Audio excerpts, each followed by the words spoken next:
You're listening to The Power Project, and I'm your host, Brandy Vogt. It's my goal each week to inspire and empower you with stories of women that are leading purpose-filled lives and owning their God-given power.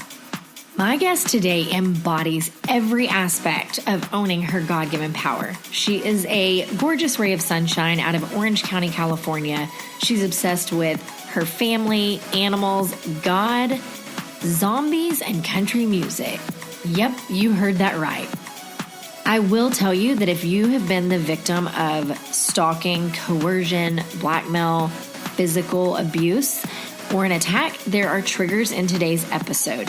And if you are a fan of Bravo's Dirty John series, there are going to be some spoiler alerts in today's episode as well.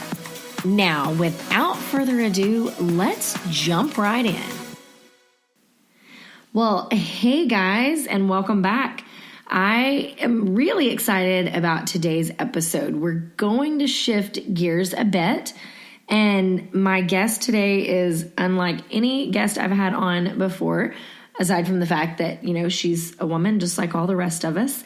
But I can tell you that this gal is 100% leading a purpose-filled life and embracing her God-given power.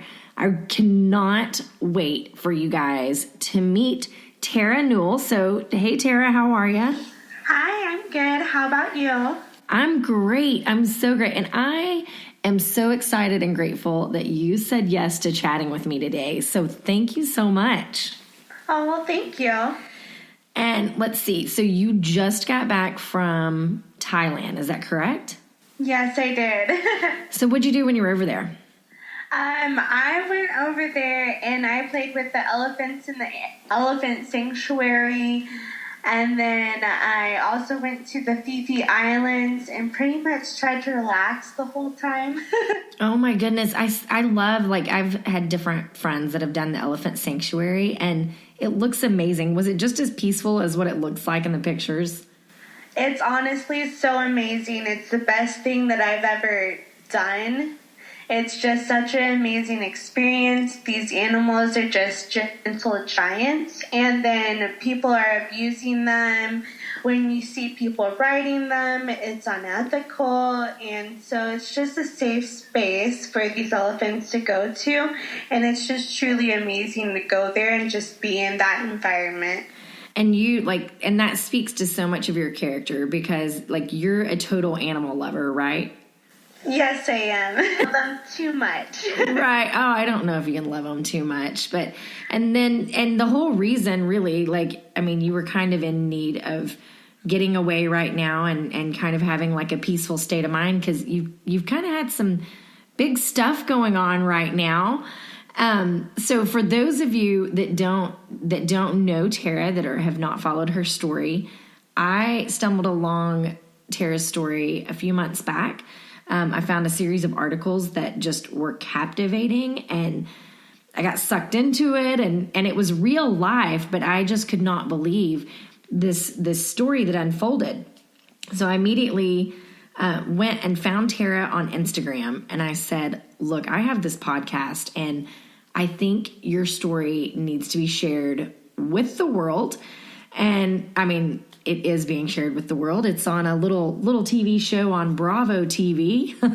Nothing little about it. So that show, Dirty John, is airing right now. We're in, is episode 4? Has 4 episodes been out now, Terra? Yes, 4 episodes now. Okay, and this is Terra's real life story of what she and her family have gone through. And so once we get into this, you're going to understand exactly why she chose to go hang out with the elephants and love on the elephants in Thailand right now. So, Terra, without further ado, you want to get us going on this story and how your family ended up having a real life drama on Bravo? Sure. Well, it's kind of a crazy story. My mom ended up meeting a guy online dating on our time, and she met this guy, and he turns to be straight out of jail. But none of us know it And we meet this guy, all the family meets this guy, and my sister and I have little bit of like skepticism about him, and we don't get along with him. We just end up creating problems with him, and he tries to exile my mom away from him. And it turns out this guy is a total con artist, and he married my mom, and 2 months into the relationship, he married my mom, and I believe it was 2 weeks in. I don't know if that was completely true. It's 2 weeks or like a month into the relationship, he tried to move in with her, and this guy's so good at manipulating women that she falls for him completely, and then she starts to see the red flags, and our family hired a private investigator and found out that he's been to jail several times, that he's a drug addict, that he's using different social security numbers and stealing drugs from different places and pretending to be a nurse at different places, and just really being a psychopath. Yeah. Yeah. And then where the story goes to, basically in the end, is he ends up, this is like a spoiler for people listening to the story, he ends up attacking me, and I'm able to defend myself and have the better end of the stick with that. Yeah, and it's absolutely crazy, and that was a whole lot like put into like a nutshell, right? Like it's I can't even believe that you can like spit it out that quickly. So the whole story of this guy, and I feel like you see guys all the time that, and women also, but you know, we're speaking to the women today. Yes. But you see the guys that are making it all look good, making it look pretty on paper, but things just don't really add up. And so you, like, one of the big parts of your story is the fact that, you know, you and your sister and your family, you really had the intuition that, like, this guy is he's not a good guy. And so what do you feel like from your background is what maybe gave you the intuition to have that red flag to know that he was bad news? Well, my mom's dated a couple bad guys before, so just an outsider looking in, you're able to see the red flags right away. And when you tell someone, you almost have to have a good background with them, with not saying things to them about them with their past. So it was hard in this case, but I did have a lot of intuition going into it. I met him, and I just didn't have that great vibe with him. And then after we actually got into an argument, and I didn't go to Thanksgiving the next day because of him, I ended up having dreams because of it. And then these dreams were me basically stabbing him, and not killing him, but just stabbing him in my dream. I personally believe that these dreams were put in place to, like, God gave me these dreams to prepare me what is to come, and basically prepare me for this attack. Oh, and you're so brave and strong to even be willing to share this with others. I can't imagine how awful it was to go through. I'm grateful for you sharing your story with others. So what is it that makes you willing to share this with others, to go put your family in the public eye and to go through what you went through all over again? What drives you? Well, my mom and I really wanted to do this to help show other women the signs, the red flags that people see. And it's so easy to get sucked into these relationships. I mean, these guys are treating you so great at first, and then stuff starts to get bad, but sometimes you start to see something that's not quite right, but you push it to the side because you just want that love, and you think you found this great guy, but then you start to see these red flags that you push aside, and you should really listen to those red flags. So our story is out there because we want women to notice those red flags and to see that something bad can actually come out of the situation if you're not listening to them. Yes, and I think so important, like one of the most important parts of your story, because like you said, it's so easy to be blinded by love and think, okay, maybe I'm overreacting and maybe it's not that big of a deal. And, this is a human person. We're all humans, flawed and in need of a savior. So, that whole grace and extending grace comes into play. But I think that listening to other people around us that love us and care about us, when they say like, hey, I don't know if this is right, is so key and so important. And even in the non-extreme like cases where it's not going to result in domestic violence or stalking or anything like that, but just the people that love you tend to have your best interest at heart. And if they feel like something's off or wrong, I personally think it's so important to listen to that. And I know I've learned, I've had the string of, bad relationships that I should have listened to someone else. And I didn't. And like, I know you had mentioned that you had a similar experience that you came out of where you had also gone through an abusive relationship, right? Yes. Something that I should have got out of, and I saw those signs, but I was like, oh, he'll come around. He's a good person at heart. Like, I don't think that he's really doing these bad things. I don't think that's really him, but it is. Yeah. So, like, trust your gut and trust the people around you that care about you, that love you, that want to have, your best interest at heart. Speaking of people that love you and have your best interest at heart, if you've followed Terra's Instagram for any time at all, you know that she is obsessed with the Ula Luxe boutique out of California. This boutique is inspired by the woman that runs to the beat of her own drum. She's determined, strong, beautiful. She dances in the rain and always looks good doing it, with a smile on her face and a twinkle in her eye. She never settles for all right. She is fierce. She is an Ula Luxe woman. And today, for you listeners, Ula Luxe is offering you an exclusive 25% off discount.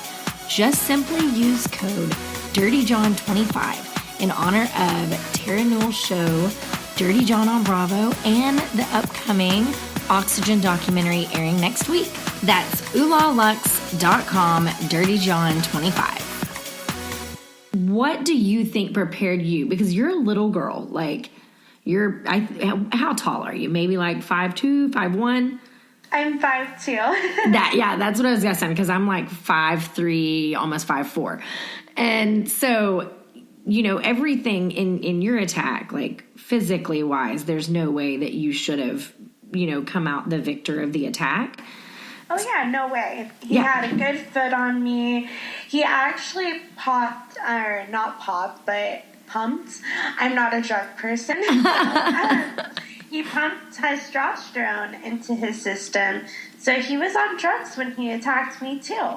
Yeah. So what do you think was your, what made you able to be the victor in that? Like, where did your strength come from in that attack to be able to overcome him and overpower him? Well, I personally believe that it was God's grace that gave me the power to overcome him and that God was with me during that attack. There's also some other factors that came into play, like I'm a huge Walking Dead fan, and I watch that religiously, so I was always watching attacks on television. So that, how to take down someone, it was in my head already. That is crazy. Like that, I mean, it's not funny. I don't want to use the word funny, but it's crazy that, you know, just like watching that and knowing, like, analyzing, okay, so this is what they did in this show. And somehow that was in the back of your brain when it came down to the time that you needed to defend yourself. Yeah, well, there's been a lot of studies where people are watching something or they're playing a game and it's literally like in their mind. It's like in their mindset. Like they may not like see zombies like walking around and stuff, but like if there's a similarity to something that you're watching, you're more likely to repeat what they did on the television show. Yeah, that makes sense. That makes total sense. And so I have a girlfriend that teaches personal defense classes for women and different things for women to be able to, and to all people. They do Savvy Citizens. They do a bunch of different classes. And they're firm believers that the more that you practice this and the more that you do this, instead of just going and learning it one time, then it becomes in the back of your brain to where that you're able to respond in that situation. So I guess in essence, like you sitting back, like watching The Walking Dead constantly was like, it was there. It was at the forefront where that you were able to act quickly with reflexes. So, I mean, I guess thank God for The Walking Dead. Yeah, thank God for that, and also just other crime shows, because like I've watched Law and Order SVU, and one thing that I did take from that show is that all the victims that survived on that show fought like hell. Yeah, and I think so that's like probably the best piece of advice or takeaway you could give from your attack is to fight, right? Yeah, well, first try to flee and run as fast as you can from the situation, because going into a fight, it takes a lot out of you. So that's what you first want to do, and then if you can't get away, then start kicking, start fighting, start punching. But you also want to just like, if they have a knife, you want to try to keep control of the knife. So you want to be aware of that. But in this case, when I was attacked, I was not aware of the knife. So going into it, I didn't know how to control the knife until I was on the floor and it was visible. And then when I was on the floor, I was kicking and trying to kick the knife out of his hand. Yeah. Yeah. So scary. So scary. Thank God, though, that you were able to, come out on top. I'm trying to give everyone like an idea of this guy, which I go watch the show. Do you feel like that Bravo did a good job or a great job of portraying your family's story? Honestly, I think that they were so sensitive to our needs and everything. They did embellish it a little bit because it's Hollywood. Right. But that's to be expected. But I think that they were very respectful of how we wanted our story out there. And I really liked how the episodes turned out. I actually just finished watching all of them the other day. And I really like how it ended, because it shows to me that it can happen to anyone. And there's so many women that unfortunately they don't get the better end of the stick in this scenario, and they end up dead, or someone in their family ends up dead. And it just shows that we really wanted to help women and show the red flags and get the story out there. And that's why we ended up doing the LA Times podcast. Yeah, and I think everyone here should go listen to the LA Times podcast, read the articles, watch the Bravo show, because I think it's a story that definitely needs to be told. Like you said, it can happen to anyone at any time. You know, anyone can miss the red flags because, you know, your mom is a very smart, successful woman, and it can be anyone. You know, they say that I think in about, let's see, what was the stat that I read? In 15 states in the U.S., more than 40% of all homicides of women involved intimate partner violence. And that's not based on any type of socioeconomic background, demographic. That's just women in relationships with men that ended up with a bad guy. So, you know, he had a history of stalking. He had a history of a string of relationships where, you know, your mom wasn't the first woman that he had, you know, conned. What do you think his end game was? Because he's an unusually manipulative human being. Like, what was his purpose of marrying your mom and terrorizing her? To be honest, he didn't marry a lot of his victims. There was only 2 marriages, which was Tanya and my mom. So it makes me really question if, like, he had some sort of infatuation with her, too. Yeah. Or if it was just strictly a new con to get half of her money. And so did he primarily end up, like, blackmailing people and, like, getting money from them in the past? Oh, yeah. He would always blackmail money, or blackmail people for money. He would blackmail lawyers so that he wouldn't have to pay their lawyer bills. He would even blackmail detectives, and he put a hit on a couple of detectives. He just was crazy. Like, he did things that were just so over my head that I was just like, who is this guy? Isn't that nuts? Like, it's always crazy to me when I'm like, this person wasn't just like a little bit of a bad guy. Like, this person was completely psychotic, and it just makes you wonder. I mean, I don't have any type of degree, so I'm by no means giving any type of medical opinions here, but it just makes you wonder, like, what on earth led this person to be who they turned out to be, you know? It's nuts to me. But I'm so glad to get to discuss this with you and that your story is out there, because I think that domestic violence and manipulation and control and blackmail and all of it is such a serious, real thing that our community tends to not give enough power or credit to. They tend to kind of overlook it. And so I think it's really important what you're doing and the fact that you're brave enough to put your message out there for the world, and your mom and your sister and your whole family. Like, it's really, really brave of all of you guys to do this, to go out and share with others, to be aware. And so you have a documentary coming up on January 14th.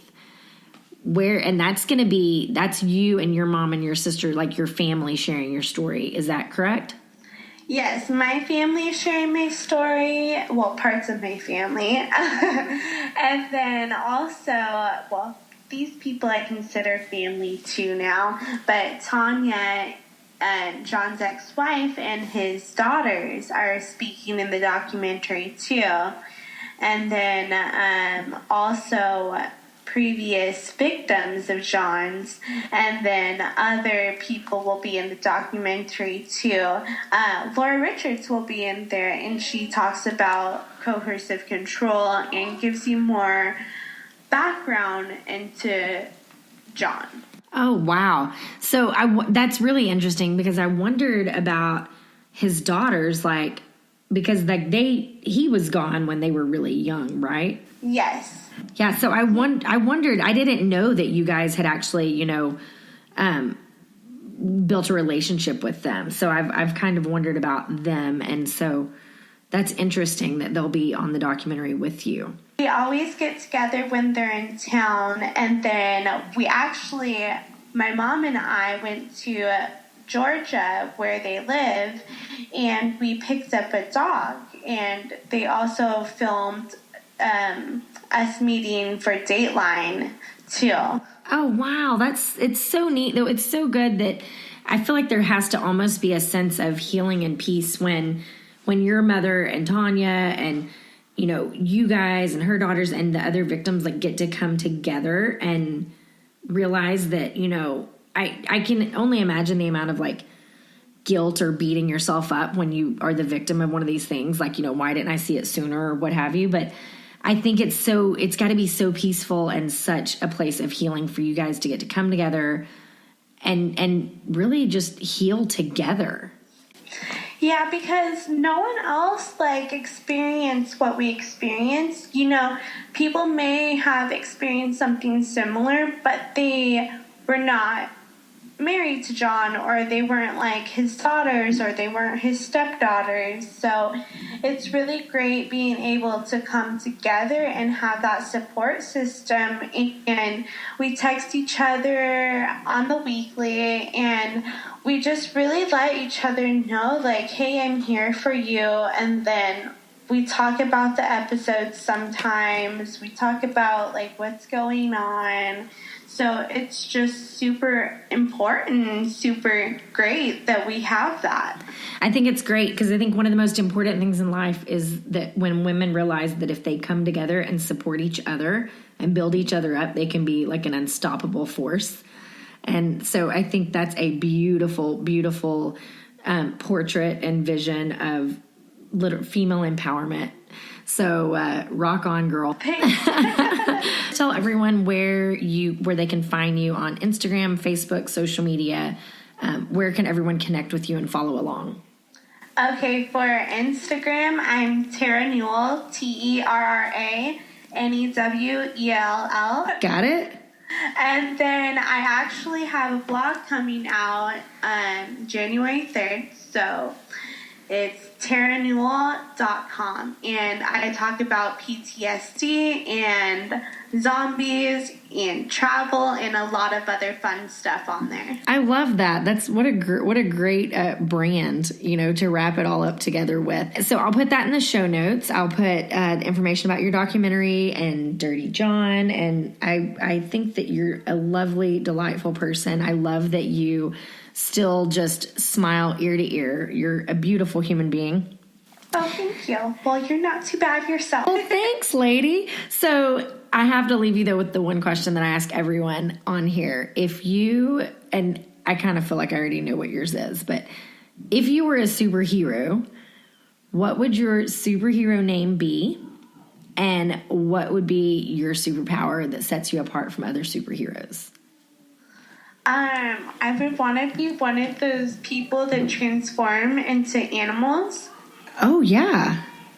And I have no idea what my superhero name would be, but maybe something with my name because it's Latin for Earth. Oh, that's beautiful. Thank you. I love it. Latin for Earth. Well, listen, I think you're already a superhero, and I think that Terra is the most fitting superhero name for you in real life. I'm blessed and grateful that you took time out to chat with me, and I wish you and your family nothing but blessings and healing and comfort and peace in all of your future endeavors. Oh, thank you so much. You too. All right, thanks. You have a great day. You too. Oh man, what a show that was today. I don't know about you guys, but I love a story where the good guy wins. I'm in utter awe and amazement at Terra's story of survival and tenacity. What a testimony. You can hear more of Terra's story in the documentary that's going to be airing on Oxygen on January 14th. So check your local listings for showtimes. As always, if you guys liked what you heard today, do us a favor.